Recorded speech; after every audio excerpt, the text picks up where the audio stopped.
How you going, fellas? Okay, I've actually got to do this by video because it's incredibly hard to take photos of, but I've done the final setup to get the last of this frame right for you. Now, the actual position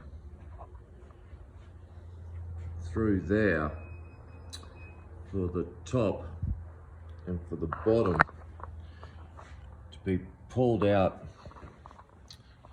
and brought across has actually been the first part where I pulled the frame out into position. And what that did was, when you look along down the frame now, the outside rails are now parallel and center to the center spine up the bike. But because this has had a complex bend in it, in that I mean it wasn't just twisted in one plane. So this wasn't just over, it was over and back. And then it had the secondary impact that it had hit it here, because what I've found is that cross piece was pushed to the side of the motor that dropped. It's very difficult to sort of show on a video, but this rail on the headstock, so there's your headstock up there, and if you actually look, I've got a piece of metal on the top of this. So what that means is, and I've already started to rectify this, so this is better, but if you look at that rail, it's not parallel to the swing arm pivot. So even though that the headstock was completely in the right place, the first part of the accident that was the most severe was actually this line through here was drastically down there. Even though that was right, we would have had to have space of the tank or cut and shut the tank mounts through here to there for the tank to actually sit straight on the bike. So this is the final sort of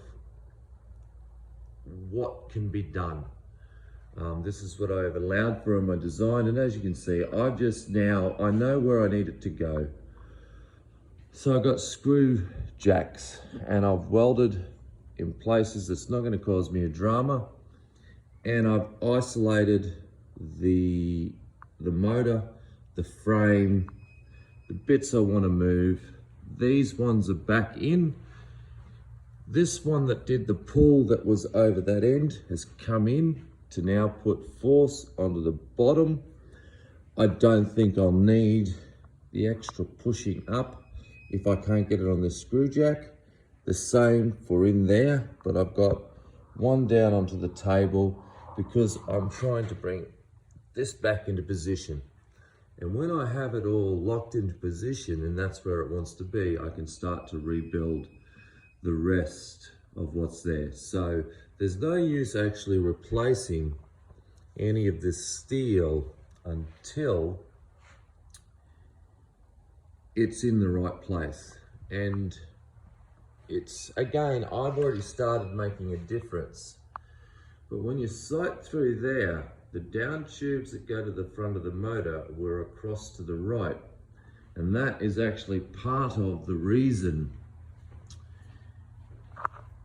that this point here was low, because as that part has moved that direction, when the motor was hit, that's those 3 broken fins. Okay, that was that engine mount, and that engine mount was smashed out. So that tells me it was hit here and pushed over, and that pushing that direction is actually what started the drag of this down. So between the accident and the repair, before you've got it, before it came to Australia,